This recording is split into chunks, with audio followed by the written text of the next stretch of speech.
everyone, and welcome to the 14th episode of the Pint Sports Podcast. Joined once again by Holshy. How are you, mate? Good tech, you? I'm very good. Shambry? Hello, mate. How are you? I'm still good. Very good. Haven't changed.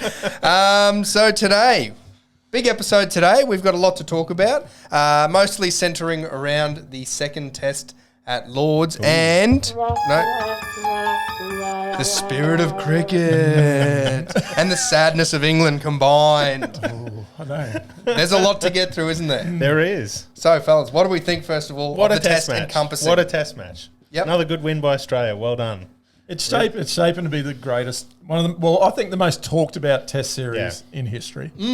Let's say that. Well, I was talking to my wife about this prior to day 5, saying, you know, once you kind of contextualise that in my lifetime of watching cricket, there's only been one realistic win there's been, since then, 2001, as an adult, I haven't seen us win a series in England. Like, it's crazy to think that it's, 22 years past that point. Yeah.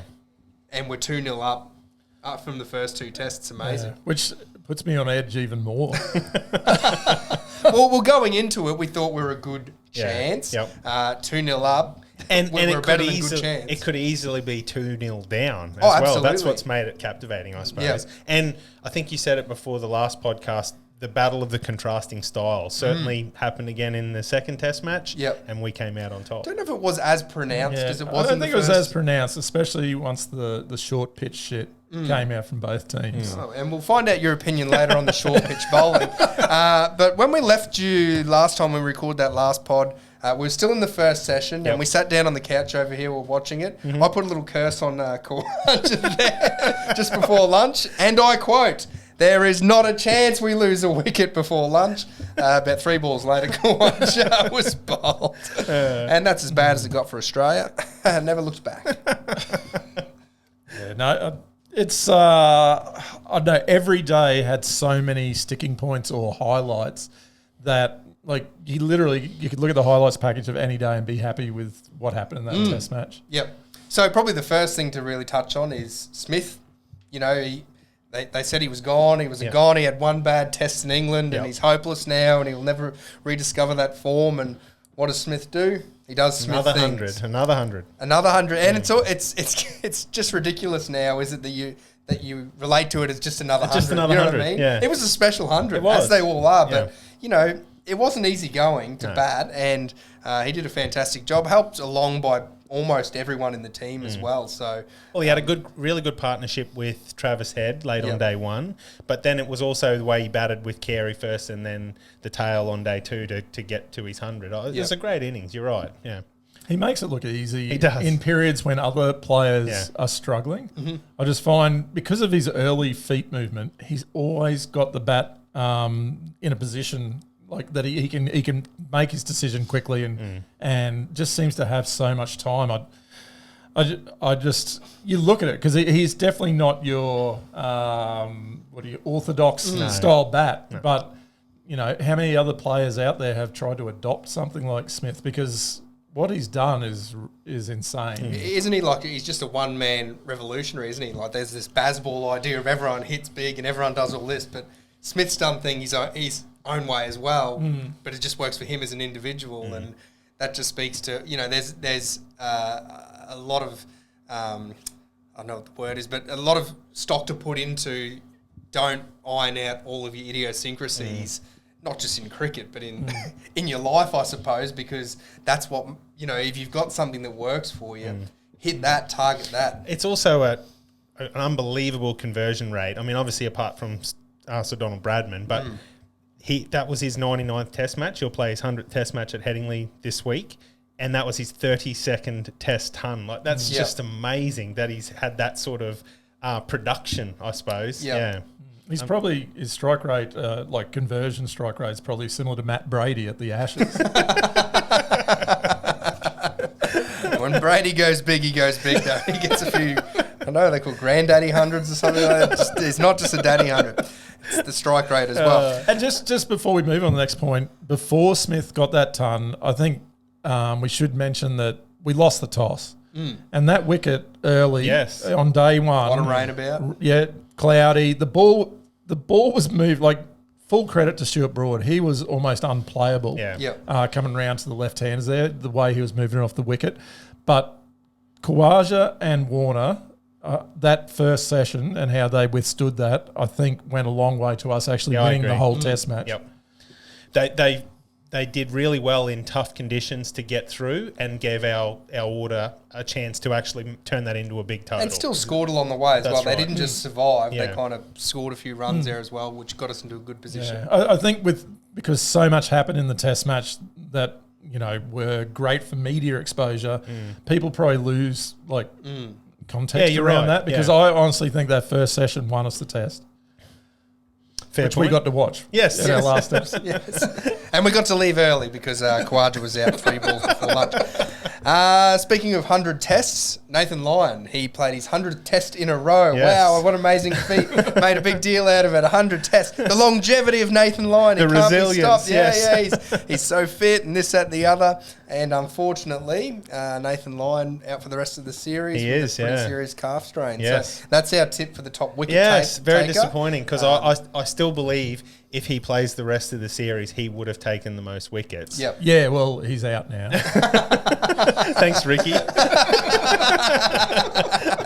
got 8. He's out now, whatever. What a shame. It was a shame. I'm really proud of him as a player and as an Australian player, the way he came in the second innings to bat like he did. Now, he contributed 4, that partnership contributed 15, but I think that made a huge difference. Massive. Well, just even the mentality of it. We got within, they get within 43 was the winning so, margin, yes. You take 15 That's off right, that yeah. and your butthole's a little tight. Yeah. You know what I mean when think, you're watching that. I think he knew that he was out for the rest of the series. Yep. And that was his way of contributing one last time before going home. And I think credit to him. Well done. Absolutely. Yeah. And I guess what are your thoughts moving forward? Like, how big an impact is that going to have on the next 3 tests with no Nathan Lyon there?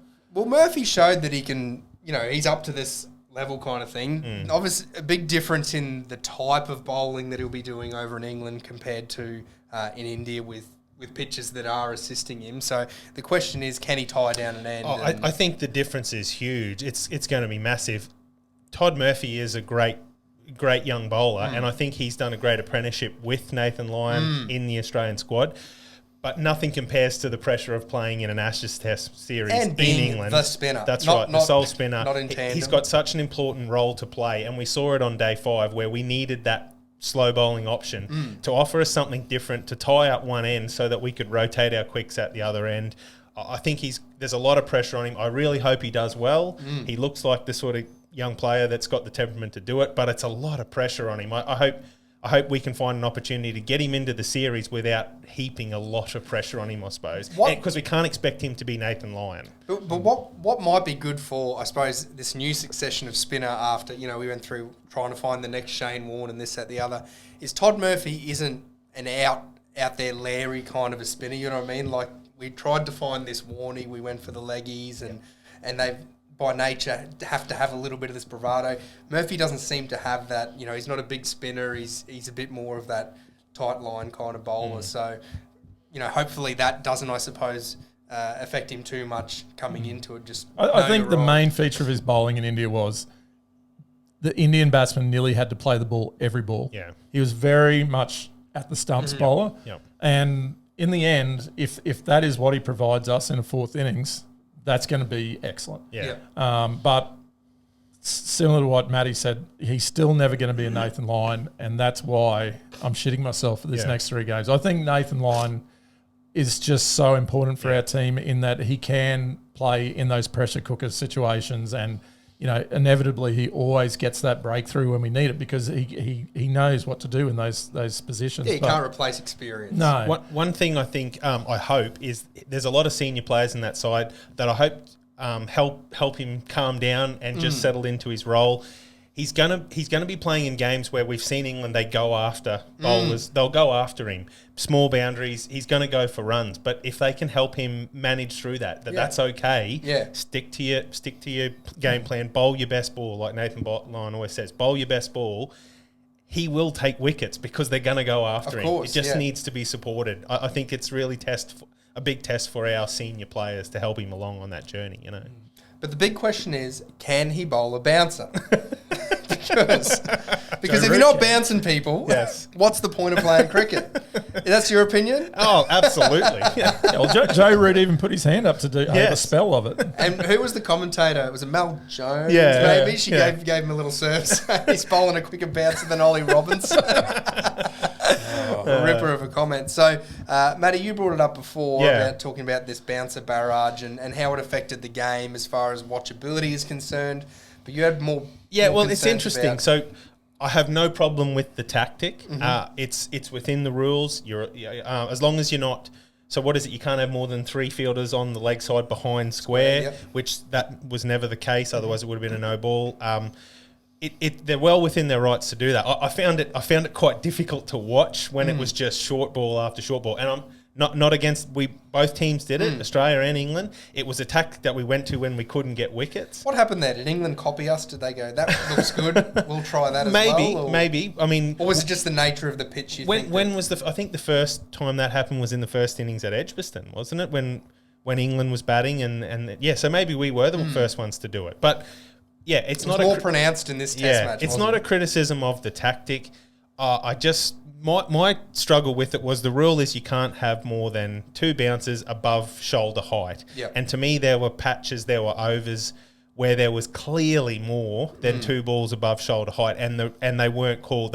They just seemed to signal, oh, yeah, that's your 2 for the over, but they never got called. So it just allowed this monotonous tactic of short ball after short ball, and it just became difficult to watch. I don't know. Is that how you guys saw it? Look, I will say I do criticise it. I think it ruins the game to a degree, and if we've set this domino effect that this is an effective way and it's going to play out for the next 3 tests and potentially into world cricket, like if this starts, other teams like, okay, let's just bowl bouncers for an hour. Like we're still the people that are going to spend the money to go watch these sports, watch it on TV and all the rest of it. In the end, if you don't have supporters, you don't have a sport. Yep.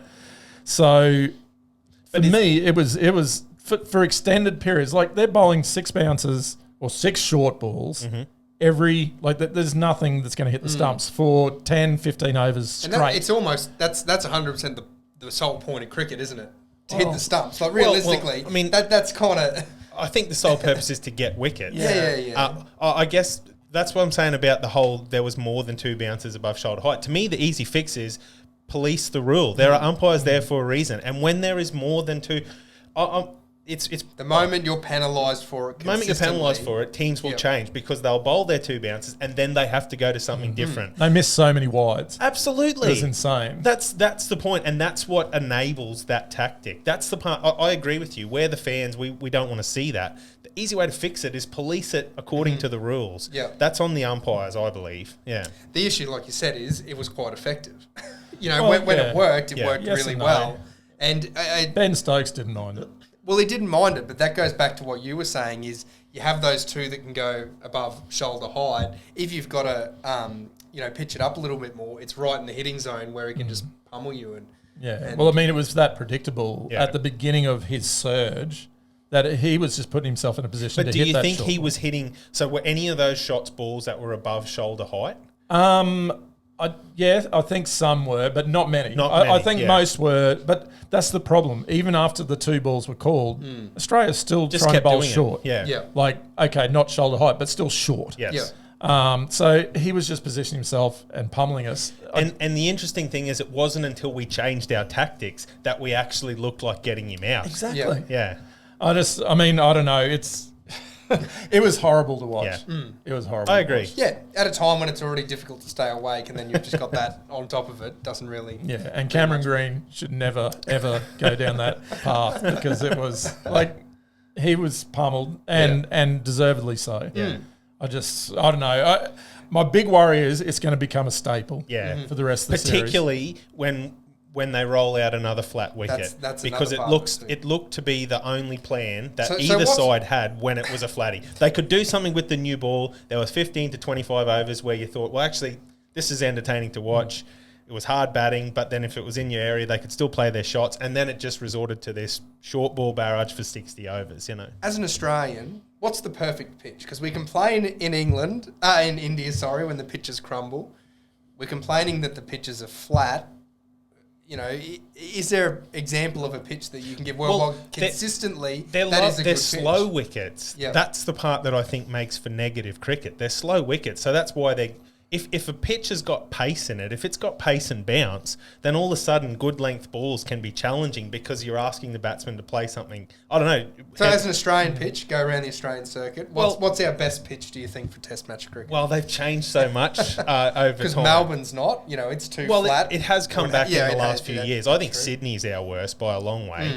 I mean, it's easy to say. I think some of the Gabba wickets of past have been the best. Yeah. They've been true wickets that have offered something early with the new ball at the start of the Test match. They've been quick, they've been pacey, but then they've offered something for the spinners later as well. To me, a good wicket is a wicket that changes according to the stage of the Test match. Yeah, that's exactly how I put it. I think it needs to be a wicket that the deterioration makes a difference. Yes. As it progresses. So day one, it's not turning a mile. No, as the Indian but day pitches one does still, because if you in Test cricket, 80%, 90% of the time you get a bat first because these are Test prepared wickets. Yeah. They should be ideal for 5 days of cricket.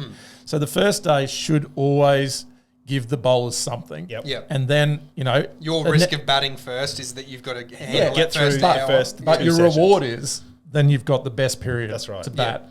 But you need that deterioration so that in the second innings that it does provide a bit more to both, quicks and spinners alike.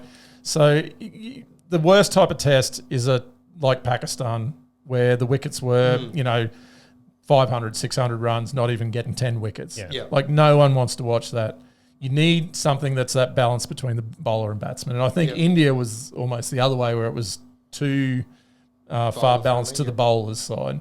So, that's, to me, that's it. It's okay. It's an even battle between the because batsmen. that's where it starts, doesn't it? Yeah. The bouncer barrage starts from what the pitch is doing. Yeah. So it's a kind of a, who cleans the cleaner, who's to blame for all of that? Well, it kind of goes back to the curators. There's hardly been any blame in this test for anything. That is true. And I think the biggest person to blame is the curator.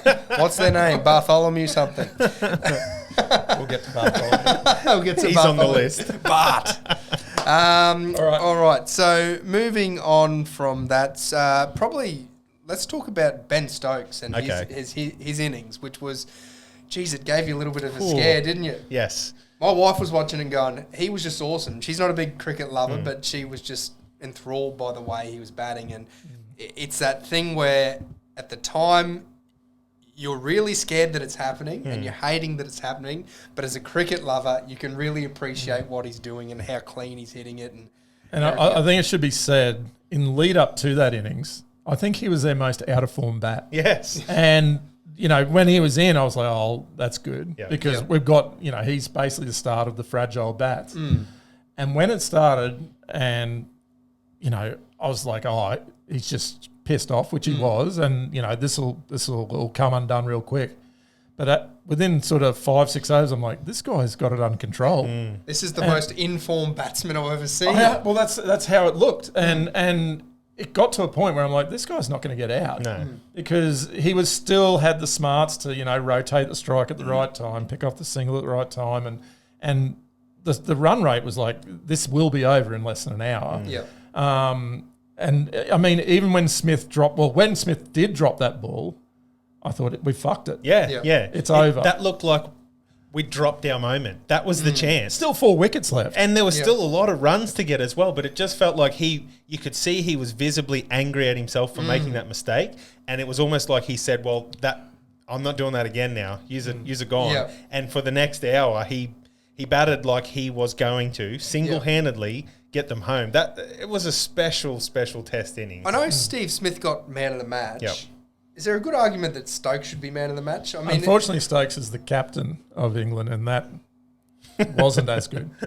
What do you mean by the captaincy? You think? Yeah, I think your captaincy has to come into play as well, and I still think. But just that innings on its own, like that innings is far better than Smith's. It was. Smith's It was. innings. And I don't know how you felt. how you both felt. It brought back flashbacks of Headingley course it 2019. did. So How could you're it watching not? him. So Yeah. it was very similar in that early on in the innings, he was very controlled. He was very cautious, very measured, very low strike rate. He was just there to survive. And then as the situation in the game changed, he changed gears to suit. Yep. And he took complete control of that game. He controlled that for a period of But time. Smith's innings won. I test. get the Yes. context. Like he of set up everything, the win, and Stokes had to play in that regard. Stokes had to And- win it to Yeah. be the best on field. Yeah. But Australia was in that position that ended up, that he had to play a certain way because he didn't have the batsman around him and all the rest of it. I think we were lucky that the lunch break came when it did, Oh, because yes. our tactics against him up to lunch Yep. in that period where he got angry, as we'll talk about, were terrible. But Yep. we were getting You could pumped. see his game plan was hit to the short side, Yep. down the hill, all that, Down the the slope. Yeah, There is a slope there. But that that is was true. his. You could see that was his game plan, and we just gave him the opportunity to continually hit there. Yeah. And it wasn't. You could listen to the commentators, and we're all sitting at home getting frustrated, going, "Come on, do something different." Luckily, the lunch break came when it did, and we got to change the way we were approaching the game. I think. Yeah, they started. The line of the ball was moved 2 feet Yes. to the offside. Yes. When it was bowling on that where the slope was heading. Ricky towards Ponting was talking about bowl T20 bowling. Yeah, yeah. And bowl full and wide. Do something that you would do in a short form game to try and control the run rate. And as soon Yeah. as we did that, we took control of the game again. Do you think those variations are often not used in test matches? Like you just never see a slower ball or, Yeah. those kind of wide Yorkers It's or a fair anything like point, that. yeah. And is that just a little bit of pride or something in that this is test match and not T20 or... Starc just did bowl a slower ball and it went about 3 rows back. Oh, that was a brutal hit. Yeah. Just on Ponting, I was never huge on his commentary until this He's test just come series. good. Man, he's a cult hero just off his commentary, and all the media. As the younger generations kind of come into Test cricket, because we were the same, you come in and you've got all these legendary commentators. You don't know what they're like as cricketers. You've got no context, especially in the time that we grew up, where it's not like you can just go on Robert Linder and watch hours Watch and their hours. highlights. Yeah. Whereas now you'll have someone like Ponting who, let's say in 10 years' time, a kid's going to start watching cricket and go, oh, I like this. He's an iconic sounding commentator or whatever it is, and just not really have a clue of who he was and what he actually achieved. But in the game. I do agree with you. His outlook on the game was really enjoyable to listen to. And that was contrasted by having to listen to someone like KP, who is just terrible. And Strauss as well, he was pretty bad. I think Atherton and Nasser are actually I really like good. both of them. Yeah. They're very good, Yeah. Very measured in the way they analyse the Very, game. very English, both of them. It just there's something about the way they talk I just love. I go, oh, this is just so English that just sounds so quintessentially English. If you just bottled that up, give me an English accent, that's them. I'm not having a beer. I'm going to pour myself a Pimm's. Now, Holsh, you did mention earlier there was some controversies in this test. We're going to touch on those or just skim over the top? Why not? So we'll get into it with the spirit of cricket. Yes. Ooh. Well, actually, we won't get to the spirit of cricket yet. Okay. Let's talk about Mitchell Starc's catch.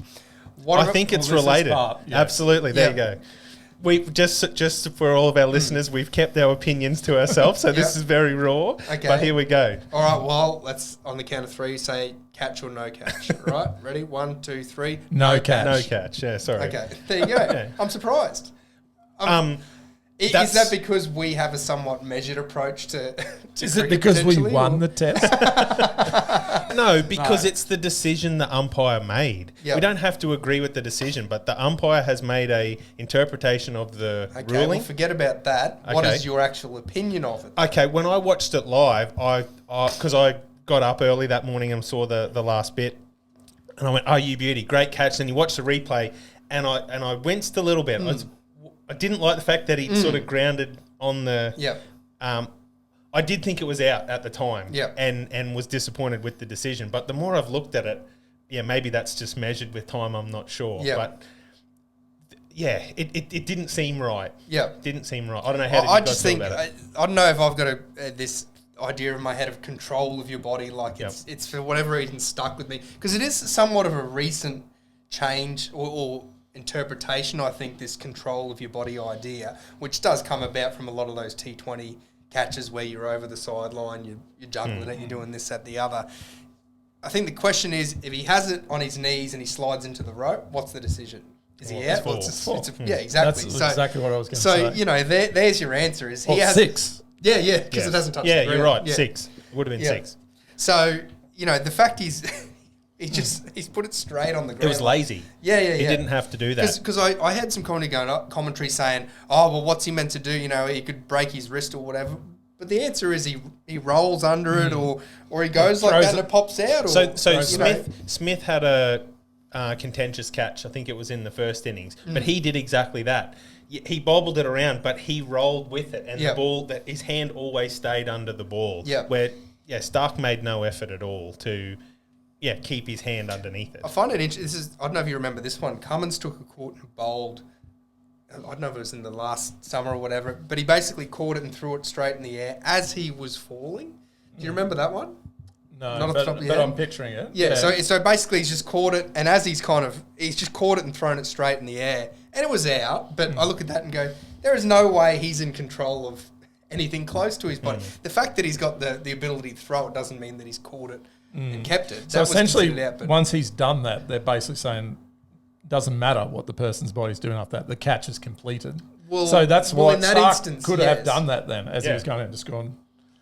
Yeah, I know, and I mean, I don't know. This is a pure grey area one. You know what I mean? There's not much in this where you can put your hand on heart and say, I know definitely this is a catch or a no catch. But it comes back to what you said. Yeah. The umpires deemed it out. Based on the current rule. Apparently that's a rule that was changed recently, and that makes it clear that that's not a catch. Yep. So that's the decision. Yeah, that's right.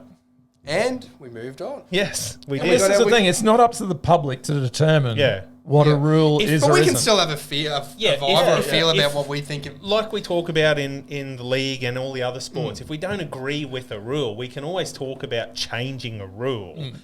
Is that what we're talking about here? Would you suggest there is a rule within that you could change that makes that a fair catch? Or I just think the answer is Starc has to be better, do something different it's clear to take now. out. That's right. Yeah. It's clear how that's going to be interpreted. So therefore, don't do it. Otherwise, you open yourself the opportunity for it to be given not out. Simple. Yep. Yeah. Simple. All right. But that's probably a broader question about those catches that are, you've got a hand under it and the ball touches, the grass just between your fingers. That's one of those rules where I just put my hand up and go, I don't know. You can form a yes or a no, but it's usually based on your team. What you want to happen. Yeah, but okay, there were some of those catches over the summer. I can think of an example in the last Test match at Sydney versus South Africa where Marnus nicked one to second slip. Yep. The fielder's got his hands underneath it and it's gone ultra slow-mo and they've said not out. I thought that was out. Yep. I think it was that. There was a De Bruin few in or that something test. like that. They're out. They just look clean. The fielder has his hand under it. I mean, is there some part of the ball that's touching the ground in between their fingers or something like that? That to me, I don't like. But this one was ball up, hand up on top of the ball onto the ground. He made no effort. Yeah. So he almost made an effort to ground it. Well, to drop it. Yeah. He's like, well, I'll see what I can get away with. Before we get on to the biggest topic of them all, anything else that you've got on your list that you wanted to? Oh, the only other one I was going to state, because obviously we're going to come back to a certain ginger, was at the very end of the game when we only needed one wicket, we just kept pummeling Jimmy Anderson into the body with short pitch stuff. Like we weren't trying to get a wicket. No. For, they might have accumulated another 15, 17 runs. Australia didn't care. To me, they were just out there to absolutely hammer and hurt Jimmy Anderson. And I still don't know what to think of it because at the time watching, I'm like, just Get finish the the wicket. match. Yeah. Get the wicket because it's a test match and the main thing is finish it off because you just never know when something's going to come back and bite you in the arse in a last wicket partnership, similar to what happened in England, the test before. But the fact that they just they weren't even trying to hit the first ball that was on the stumps, I think ended up being the wicket. What's your thoughts on that? It looked good too, didn't it? That wicket. There was some violent holds. I turned it off and went straight to bed. That full ball was well overdue, I think, is in terms of answering your question. I don't have a problem with it being Jimmy Anderson because I think touching on the short ball stuff that we spoke about earlier, if it was more than the third or more ball above shoulder height, then it should have been called a wide. But otherwise, fair game. I just was frustrated with the fact that we had them 9 down, finished the test match. I think they eked out another 15 or 20 runs because we just kept bowling short, and the moment there was anything remotely full, that young Josh Tongue or whatever his name just kept punching it down the ground, and the nearest fielder might have been at short leg or something like that. So, yeah, I just didn't like the tactic because finish the game off. Just get it over and done with. That was how I felt about it. It was something that really stuck to me because I was like, man, it went for, I reckon, a good half an hour of just purely aiming in, trying to, bruise him up. This probably is all encompassing of what we've spoken about. I saw Jimmy Anderson, a quote from him saying that if they serve up another pitch like that, I'm not playing in the next test or something similar to that. Like that pitch is not for me. No. That nearly killed me, kind of thing. And I think he got one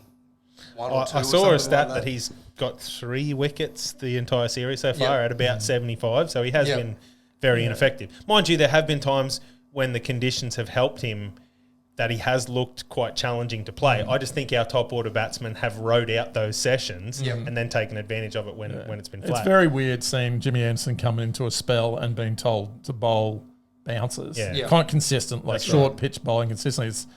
It's probably the first time in his career, and he's 40. Yeah. That he would have been ever asked to do We need some more effort out of you. All right, the biggest talking point, obviously, from that match is the Johnny Bairstow picking up that guy and carrying him out of the field. No, the Johnny Bairstow run out stumping, the genius of Alex Carey. Where do you land on this? This is one we haven't spoken about either. Actually, when you say genius of Alex Carey, before we get into this, can I just mention his positioning for the ducket catch? Yes. Unbelievable. Yes. Like how that ball before outside off stump for the wide off. Yep. And then without any, there was no interaction. Nothing. He just aligned down the leg side, and he happened to be there just enough to stretch up. And he took a good catch, but if he's standing where he would have normally been standing, he wouldn't have even got anywhere near 4 runs. Someone like Bairstow might have that's been right. There might be a pretty stark contrast between wicketkeepers here in this conversation. Anyway, back to as Bairstow. well. So back to the Bairstow incident. What's our thoughts on this, first of all? There's this overarching, encompassing thing of the spirit of cricket and this, that, the other. I don't know where I sit on this because I just keep changing my mind. Every little thing I read about it, everything I think about it, I flip between the two of going, well, hang on, there's the crux of it for me, the issue comes down to Bairstow is not trying to gain an advantage from what he's doing. I get that there's honest mistakes that you can make that get you caught out or gloved or bowled or whatever it might be. There's just something that doesn't sit right with me of, there's the example of his trying to go for Labuschagne in it as well, but Labuschagne's out of his crease. He's getting an advantage. Labuschagne wasn't out of his crease, though. He wasn't? His foot was in the crease the whole time. Okay. He was like that, and then as he threw it, he sort of just looked back. I think he was checking his foot was in the crease, but it was. He didn't move his back foot when he threw it. Okay. If you watch it again, I watched it closely. This is where I come back around again and go, well, Carey's thrown that immediately. It's not like he's held it, waited, and then which was another example, I think, of Bairstow doing that to someone else, but he's basically just waited. He's lifted his foot and then he's stumped cricket, that was. Yeah, that's the one. So, where do you guys sit on it? Do you want me to go first? Go for it. Okay. After I digested and all the rest of it the next day, the way I always process something like this is I think about what happens if I was playing cricket. Exactly. So for me, every ball that I ever let go through the keeper, and I can 100% hand on heart say this, I will never leave my crease until that keeper has thrown it to first slip. Okay? End of the over is the same. I will not move because if I do move, I will expect to get run out or stumped or whatever they're going to mark it in the scorebook. Ever since I was a kid, if I let it go through, I'm planning it and I'm waiting until that ball is dead. And obviously the other instances you wait for over to be called. Like I will always stand there and wait. I will not move until the umpire says over. I agree. And that is how I've played cricket for 25 years, 30 years. Then I started thinking... I've seen that, by the way. But Yeah, I so always thought you didn't move because you were just usually heat exhausted or something. Then I start thinking, okay, what if this happened to Australia? Yep. Number one, I'd be filthy. Yes. But I would accept it. Filthy at who? Well, I think initially I'd be filthy at how it happened. Situation? At the batsman? No, I think I'd be filthy at the way that it happened. But then I'd be like, well, how stupid was our batsman? Yep. It might take me 10, 15 minutes to sort of... But I would realise, look, whoever was that fucking idiot that just walked out of their crease without over, because... The quickness of it leans into it of being, that's just stupidity. So exactly. Why if in their argument is he allowed to, like, effectively what he's saying is he's determined when the ball's dead. He's let it go, therefore the ball's dead. That is not how cricket's played. But he does that without turning around either. So if let's say that happens and he ducks, all right, and then he stands back up and he hasn't looked back at the keeper, and it goes through Carey or comes off his glove and he's kind of getting spurts stupider away. by the second. What happens there? There's a run. He's running, right? Of course he is. Like he's not Exactly. going, oh, hang Because on, the ball's no, not sorry, dead. I thought it was the end of the over, I'm not running. The quickness of how that all unfolds is, it's not, like I said, he holds it, he waits and then throws it. He's kind of moving. So he's effectively moving while the ball's in the air. He's right? effectively decided that because I've left the ball, it's dead, I can do what I want. That is not how cricket is played. What Tix just said then hasn't been really discussed in either circles, and I think that's really interesting because what you're saying is very relevant. Okay, he lets it go, does this and go. It goes for 4 byes. In the spirit of the game, he'd be saying, sorry, I call that dead. Yep. You can't give that 4 byes. Is that correct? You know what I mean? That's what he's saying, because I'm Johnny Bairstow. And I've determined that the ball's dead the moment I've left it. I can't get run out. I'm Johnny Bairstow. Therefore, Exactly. those runs, well, no, umpire, you should cancel them because I thought the ball was dead. Yeah. That's effectively what would happen in that scenario. Of course it wouldn't, and know. that's what makes the argument so Stronger. flawed. Yeah. Oh, It's just, I don't know if it has divided as such. It's just that there's been this, I've said it a few times, same old England always bleating. but even in English media, the English input from those that understand the game and love the game have said he's in the wrong. Yeah. It's really only Stuart Broad, who's got his own media column, and the general public that have really taken it out of proportion. And of course, our media would have as well, because that's what media has to do. Yeah. Like it doesn't matter what it is; it's all about sensation. So, in theory, well, not in theory, realistically, everyone that understands cricket has put it in the same perspective. Yeah. And that ball was not dead; it wasn't against the spirit of the game, and he was out. This spirit of the game idea as well, it comes out in controversial times. I don't think there is this thing of spirit of the game that should be brought into these kind of decisions of, you know, it's why is there the spirit of the game and the rules of the game and how do they interplay at any one time? Like you said, where's the spirit of the game at other times when you go, well, hang on, there's something not quite kosher. You go, well, that's rules are rules. He's dragged it along the ground. Well, where's the spirit of the game? Oh, actually, I think that should be a catch. Yeah, so Duckett. you should go, mate. Yeah. I'm sure Duckett was thinking, I really should walk here. Because it's against the spirit of the game to walk back to the wicket. What? I don't like the look of Duckett, by the way. He really annoys me. The boys made call him runs. Cyclops. He's making runs so far. He is making runs, and he's the answer to English short ball woes. Just duck it. So then, we're looking first at the incident itself, and there's an opinion around whether or not it was out. Yep. I think... Well, it's out because it's out. It's out because it's out, but in terms of the interpretation of when the ball's dead, from my perspective, there's no argument. Well, I think from everyone's perspective, no one knew what the actual rule was, but it's come out very clear what the rule is now. Yep. Which is? Until both teams or the umpire have determined that the ball is dead. Yep. So at the case of the end of the over, like Holsh referred to earlier, the umpire calls over. Yep. The ball's dead. The game's dead. Let's move to the other end. Mm-hmm. That hadn't happened. He threw the ball immediately. He hadn't decided that ball was dead. The ball was still in play. If that was a situation like at the end of a one-day game where they were looking to take a run, a bye, he's moved out of his crease, the ball wouldn't be dead because it's hit the keeper's because gloves. that's what you see a lot of is people arguing that point of going, because I think there is something in the rules about the ball is dead when it rests in the keeper's hands or back to the bowler or something like that. But like you said, just taking it as a keeper doesn't stop the ball. But the point I'm making is that's the interpretation around the ruling. Yeah. I think the second part of the discussion is around then introducing this topic or this myth of the spirit of cricket, and that was against the spirit of the game, which that really upsets me. Yeah.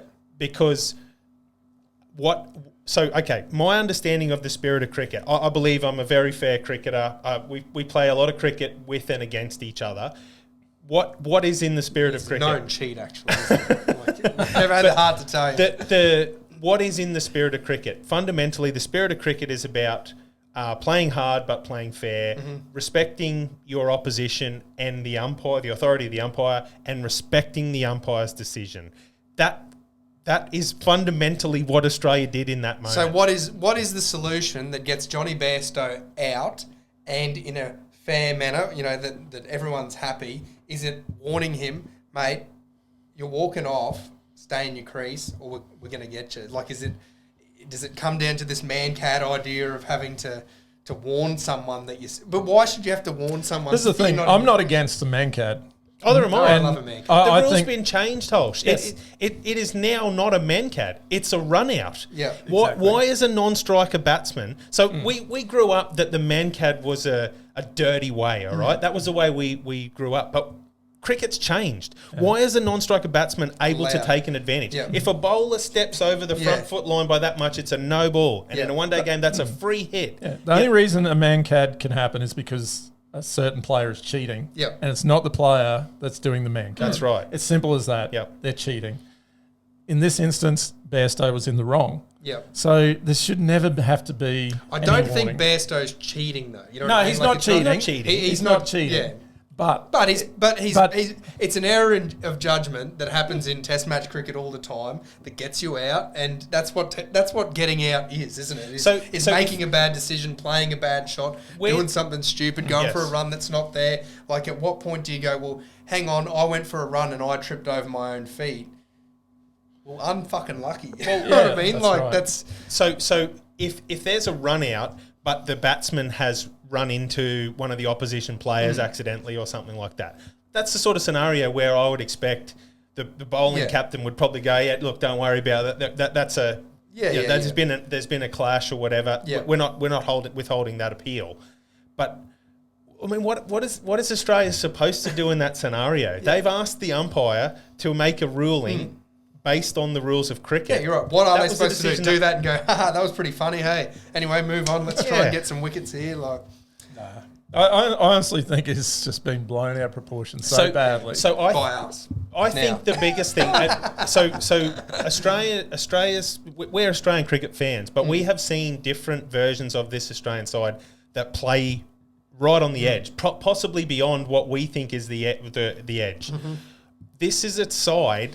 led by Pat Cummins. Okay, sometimes I don't always agree with his tactics, but as a leader, he's led a side that plays cricket, in my opinion, very much within the spirit of cricket. Yep. And to accuse them, same with Alex Carey, I think he's a big part of that as well. He plays cricket in the right way. Yep. Doesn't look like a player that's nasty with what he says or anything. It just plays the game hard but fair. Well, it's all he's going to be remembered for. Well, according to Stuart Broad. Yeah, his opinion matters. And so what, we're supposed to be worried by what Stuart Broad thinks? I mean, come on. I did actually like him hammering it up a little bit after it came out. And good luck to him. I think that put him into the contest. And what he's good at is he's good at stirring the crowd up. Winding the crowd Good up. on him. You're playing with a home crowd. Good on you. I didn't like. That's fine, but I still think he was an absolute nitwit. And if he's worried about legacy, he's going to be remembered more for that stuff than his great bowling. And he is a great bowler. So effectively, the part that annoyed me the most is that the actions of Stuart Broad on the field, the actions of Ben Stokes and Brendan McCullum in the press conferences after the game, all they've done is incite an unruly crowd, an unruly mob that wants to believe that those dirty Aussies are doing something wrong. It's deflected away from England lost another test match. Yep. That's all it's done. The test Did they match, though? Ask McCullum. They're 2-0 up. So they're 2-0 down. That test match got a lot closer than it needed to, but we had the hardest of the conditions. We lost one of our main bowlers, and we saw what was almost one of the greatest test innings of all time, yet they still lost. And they've taken the focus away from being 2-0 down to be all about those cheating Aussies. Yeah. And that stirred up a lot of half-cut people in the crowd, and then we saw that situation at lunchtime, which is just not acceptable. That's wrong. And to find out that what happened to a couple of those people, To find out the names of them though takes a little bit. It makes it a little bit funnier, doesn't That's it? a disgrace. Hit us with the names. The names of the 3 Lords members. This is true, by the way. We haven't made this. No, this is correct. I'm really sorry to see him go. Bartholomew Frinton Smythe, Humphrey Wigbert Porter, I see. and Quentin Breckenridge. The toffiest names you've ever heard in your life. They should have been ejected immediately and not suspended post the game and post an investigation. We could see what happened. We don't know what they said. I understand that. But clearly there was something that was beyond acceptable. Beyond you cheating Aussies. And, Exactly. yeah. They should have been evicted Even immediately. if it was that much, that's in Australia, that would be enough to get turfed. We're talking about walking through the members section of Yes. that Yeah, of the home of cricket. Yeah. That stadium is unique in that the long room is the only place in the world where the players have to walk through that close to the members like that. Yeah. And they were abused to that level there. They should have been evicted immediately. There's already discussions whether it should still be the home Absolutely. of cricket. Yeah. And I think it's valid with what's happened there. So, for Lords to not, come down even harder on this, this is their reputation that they've had for over a century. Yeah. Man. So the other thing too, and this makes me proud of my Australian team, is I thought Pat Cummins was very strong in his opinion. He was respectful that others had a different opinion, but he stood by what he believed in a very professional way. Yep. And just quelled it from the Australian perspective. And he just said, I thought it was fair. I believe it was out. We move on. Yeah. And then he'll let everything else happen after that. Congratulations to him. Well, then the last word goes to our former Australian captain, Ricky Ponting. Well, he's fucking out anyway, so who cares? Now, we spent a fair bit of time on the Ashes. Before we just sign off, a few things we'll just quickly touch on. We've got the V8 supercars in Townsville this weekend, the Townsville 500. I was mentioning that you guys have never been. I went the first year, I think it was, got absolutely blind and had the time of my life. I got blind before I went there. It was good. And then the next year I also went because In Excess was playing. Okay. And, that was quite enjoyable as well. But we've got the V8 Supercars Championship as a part of the Sports Whisperer as well. Just wanted to quickly touch on we're 16. This will be the 16th race this weekend out of 28. So we're just past the halfway mark at the moment. And looking at the leaderboard, it's slim pickings for most people who have picked. So the leader is Brody Kostecki. Currently and forevermore, no tipsters have picked Brody. Right. Only one tipster has picked Will Brown, and that's Will Brown, who's coming second. Andy Mantan. Number 3 at the moment, Brock Feeney. We've got 3 tipsters. And then Shane Van Gisbergen with 110 of the tipsters. Oh. And what a week for Shane Van Gisbergen. Yeah. So Shane Van Gisbergen, 60-year first. What makes it even more extraordinary is it's in the middle, right in the middle of the supercars season. He's ducked over to Chicago in the USA and had a one-off race in the NASCAR. And he poled, and right up until the last second, he was polling first, and then he got pipped by a couple by 0.15 a second, and so he poled third, and then he won the race. which is just extraordinary. Wow. This is against guys that are earning squillions and racing, NASCAR all the time. And he's just gone over there, one race, one win. He rocks as a Kiwi. What's this then, eh? Got one of these cars here. That's against the spirit of V8. It might be, actually. What an amazing... It's an amazing story. And he's back here in Townsville this weekend racing. He won last year the Townsville 500, so he's probably a good chance of capping off a pretty good week with another win. So the funny thing about these top four placings so far, the Coca-Cola team is positions 1 and 2. The Red Bull team is 3 and 4. So if you want to be good at V8 supercars, you need to be sponsored by some kind of beverage. The coffee club or something like that. I think Red Bull would be pretty dirty with Coca-Cola. A Red Bull and Coke. It's like a Kalimuchu. The Super Netball final is this weekend. We've got the Adelaide Thunderbirds versus the New South Wales Swifts. So there'll be a bit going on there. We'll have results for that next week. The movies, Holshi. So we've got the results of the latest poll, which was just put up the Savo. And Holshi, take those away. Yeah, so pretty convincing win. But so we had coming in 4th, The Sandlot. I'm surprised by that. Yeah, I thought The Sandlot. But this was a good field. Yeah, not too. This is actually pretty solid for a pool event. Coming second was Caddyshack, 22%. Beer Fest, which is very much a sport. Yeah. It had 28. We're athletes. 28%. But overwhelming still really. Dodgeball, a true underdog story with 44.5%. So another Ben Stiller movie that's snuck through. I don't actually. Has he? No others? No, I don't think so. That's his first. Good luck, Ben. Well, he would have been in Happy Gilmore. No. Not Ben Stiller. No, not Ben Stiller. You're thinking of Ben Stokes. The sporting prowess of the actors in Gilmore, isn't he? Isn't he Ben Stiller? Yeah. No, sorry, sir, you're wrong. The old people's home. Oh yeah. I think he is.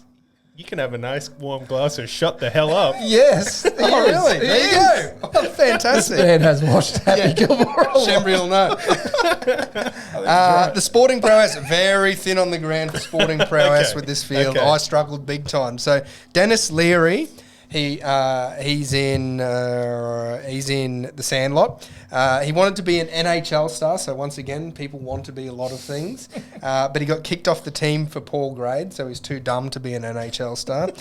Bill Murray was a golf caddy as a teenager, so he's better than someone who wanted to be something. Ben Stiller sometimes goes fishing with his dad. He's number 3.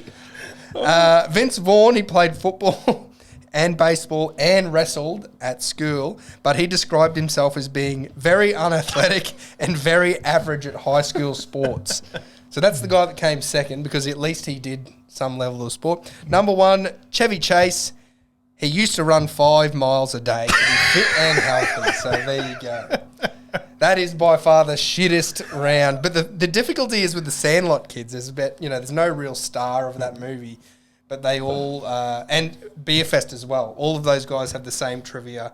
They were part of Broken Lizard. They were in Gamma Chi, some bullshit thingy-majig at college and all that kind of stuff. So the next round, Holshi, this one is, I'm looking at it going, geez, not the best round, but anyway. Well, this one is a weaker round, I agree, but it has got one of my all-time faves, so we'll see what happens. But we've got a baseball, ski jumping, ice hockey, and 10-pin bowling movies for this round. So a league of their own. I think that's got Madonna in it, maybe. You're telling the story. Ben Stiller, I think. Ben Stiller.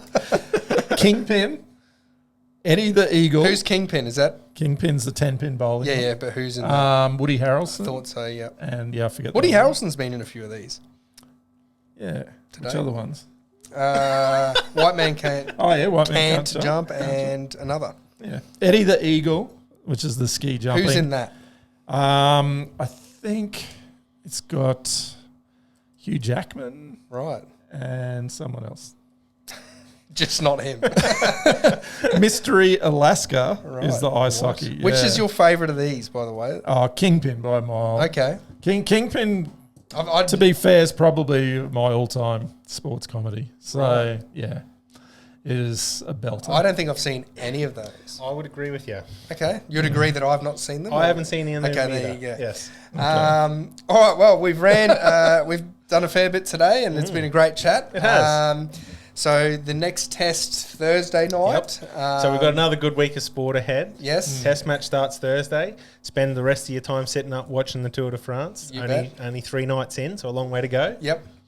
And next week we'll give our tips for the Women's World Cup, Football World Cup. Okay. Oh, Yep. nice. Oh, Yeah. we've also got Wimbledon's happening at Yes, the moment. Wimbledon as well. Yep. Origin My coming stage, up. and- Origin. first round, it's got the Hulsh curse. My girls are at Corey Goff. I'm so sorry I picked you.